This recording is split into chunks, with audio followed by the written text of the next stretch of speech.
Hi, Taurus. So I did Virgo yesterday. I'm going to do your reading and Capricorns today. And then I will catch up as much as I can through the rest of this week, given my schedule. So we'll see.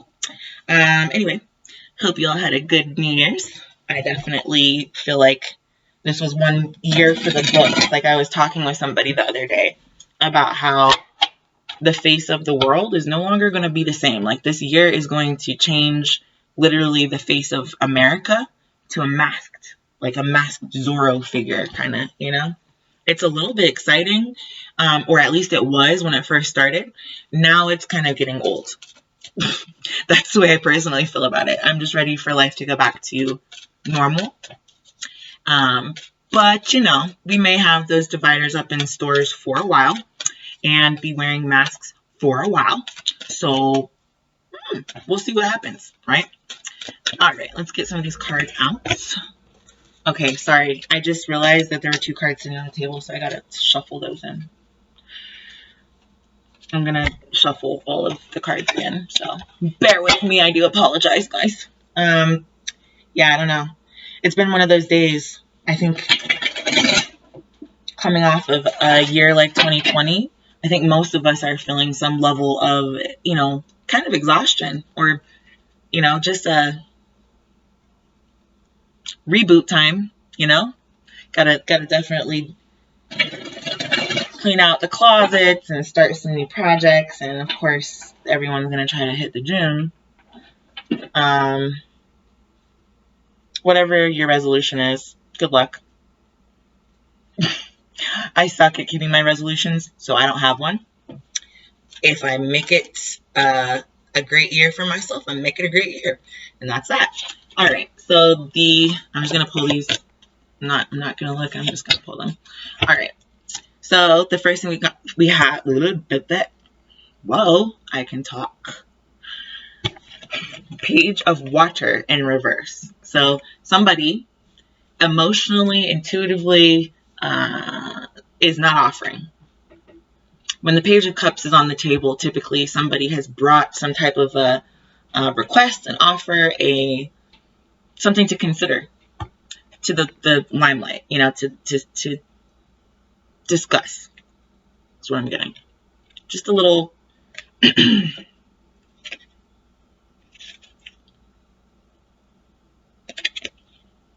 it's not emotional at this time.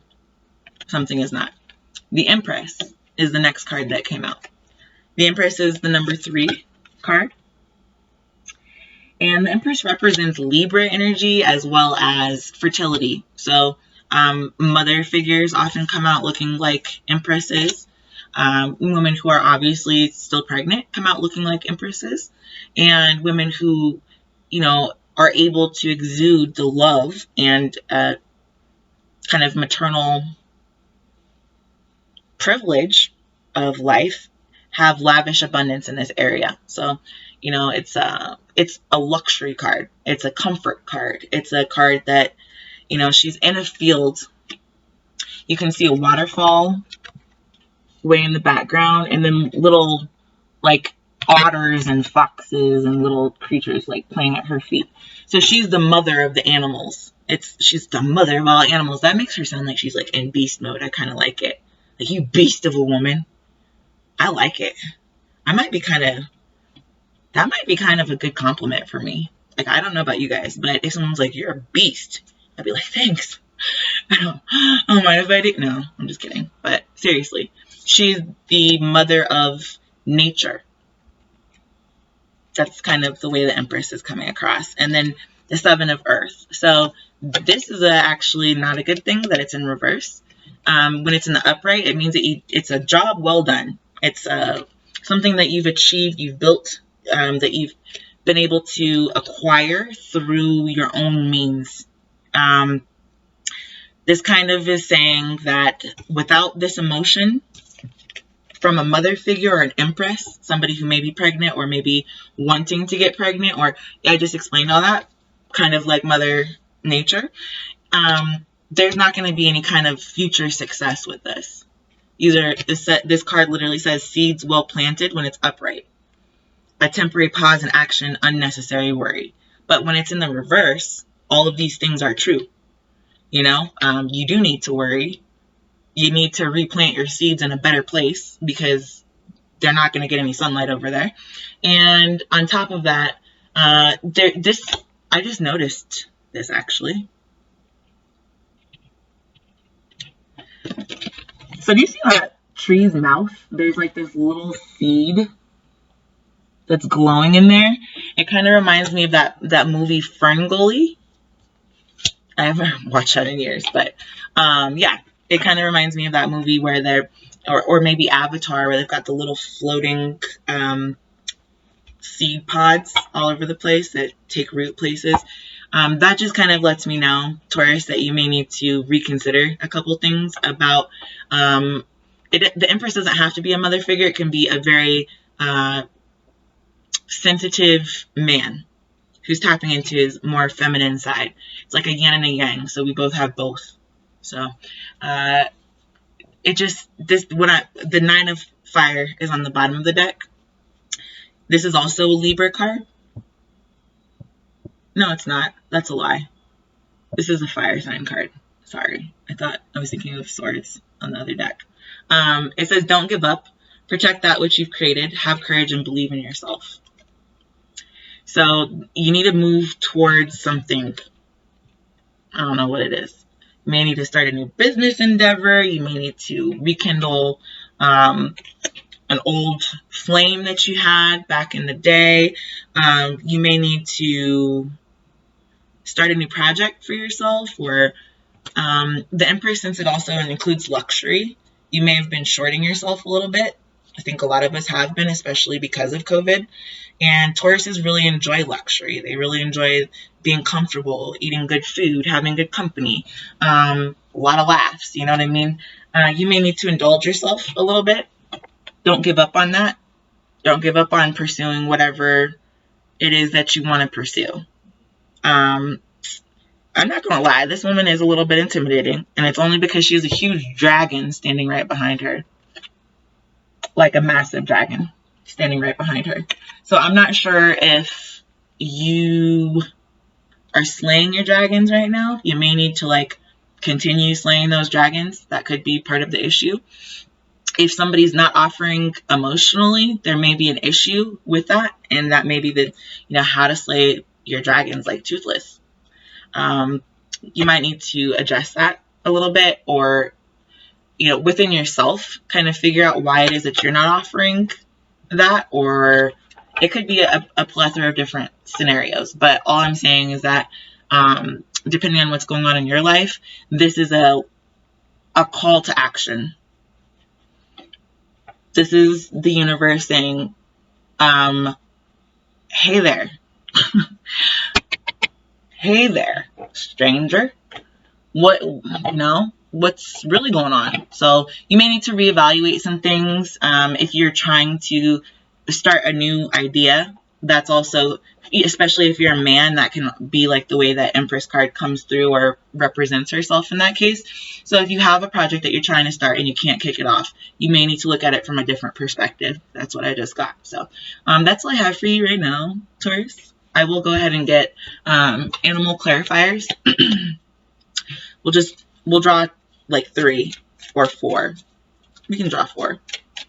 And I'm just going to intuitively read them. I'm not going to really read the cards because they're very long. I really like this deck as well because it's like your animal spirit, like your spirit animal or whatever, I don't know, depending on how you look at things. All right. So you got the polar bear. You've got the rabbit in reverse.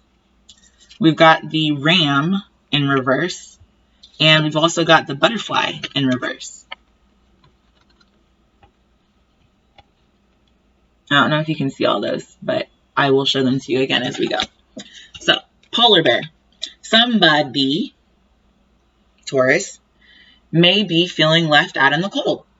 Whether that be you, whether that be a family member, whether that is an old idea that you never followed through on. Like, I have about 1 billion of those in my house where I have this really good idea, I really want to try it, but then I don't actually ever make time to do it. So there comes a point where you just have to say, you know what, today's the day. I'm going to sit down, I'm going to start doing it now. So that might be part of your hang up. You need to take something off ice and put it in the actual oven so that it can be cooked, done, finished, finito, mwah, voila, right?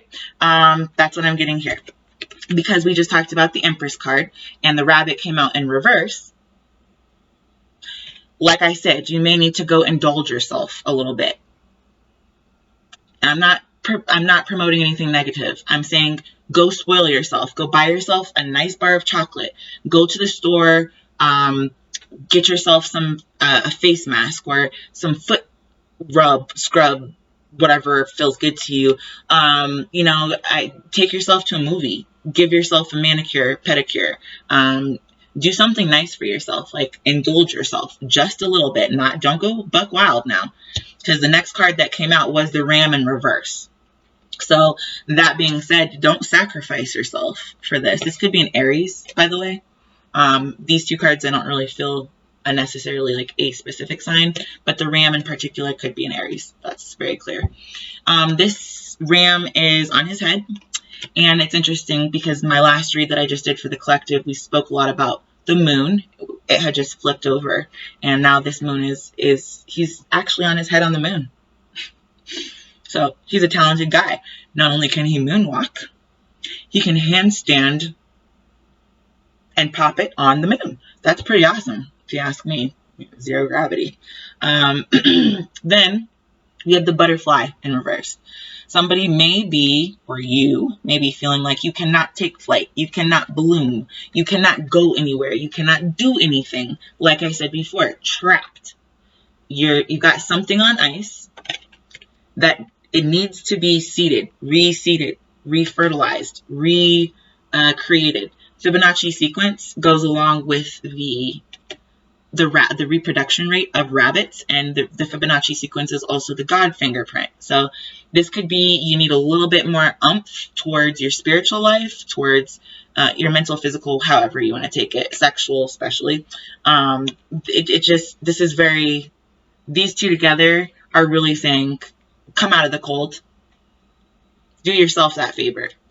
Don't run yourself over and not take flight. Even though I have it like this, it's because the card is actually printed sideways. But if I had, the way I drew it was like this, and it's in the reverse. So don't shoot yourself in the foot right here. You could run something over, is what I'm hearing. Be careful driving. You could crush a butterfly. Not a literal butterfly, but a project that you're starting on, or all these different ideas that we were talking about bubbling beneath the surface that you've just been, had in the freezer for a really long time. You may need to go ahead and enlist some of that. In the upright, I would say go for it. Ram it as hard as you can. Bust down walls, knock through doors, do whatever the hell you need to do to take flight. That's exactly what I would tell you. But in the reverse, I'm saying if you move too fast, you may ram yourself right through into something that you don't want. You don't need to do that. So it's unnecessary. The secret is below the ram's head. He's standing on his head on the moon. He's a talented guy. He knows how to get himself out of this situation. I have confidence in you. Okay? And then, just one last thing about the butterfly. If this has anything to do with this rabbit, let me just tell you, you might already have a baby on the way, because it was just New Year's, like last night, depending on how much fun you had. So I'm just saying that if you're not trying to get pregnant, don't be doing the hanky-panky, because butterflies and rabbits, you do the math. There may be a hesitation to do this. Maybe it's, not a good time and you feel like you would run yourself over anyway. That may be the case. But if it is the case, do yourself a favor, take a load off, drop that, and just move on. You know, just take your energy elsewhere. Try to clear your mind, do something different than, you know, when you get car sick. I don't know why this just came to mind, but you know, when you get car sick and you're like just nauseous, and every little sway in the backseat of the car, you're like, ugh. You need to get out of the car. You need to look far in the distance instead of looking at things that are close up. Like reading in the car will make you car sick a lot faster. It's just something like that. It's not something major. I'm not getting any kind of, you know, oh my God. I mean, it is kind of a big deal if you got someone pregnant, but maybe that's a good thing. Who knows? You know, if that's what you're going for, and you're taking those rabbit tendencies off of ice right now, just be aware of your surroundings so that you don't run yourself over. Or the butterfly. The butterfly, I just think about Kendrick Lamar, How to Pimp a Butterfly. So I don't know if you guys have heard that CD. Listen to it. It's really good. Yeah, and I think that there's a lot to be said for the fact that you ended on the butterfly and you started on the polar bear. So I think that it's going to be okay. Even though you may feel a little bit stuck or stagnant or frozen at the moment, I do believe you will dethaw. You just need to let loose a little bit and shake it off. Redirect your energy towards your own mindset, your own goals, your own dreams of whatever fruition you want to, whatever reality you want to create for yourself. So I hope that you had a really great new year. I will definitely be back with some more readings later this week. And you guys take care in the meantime. Bye.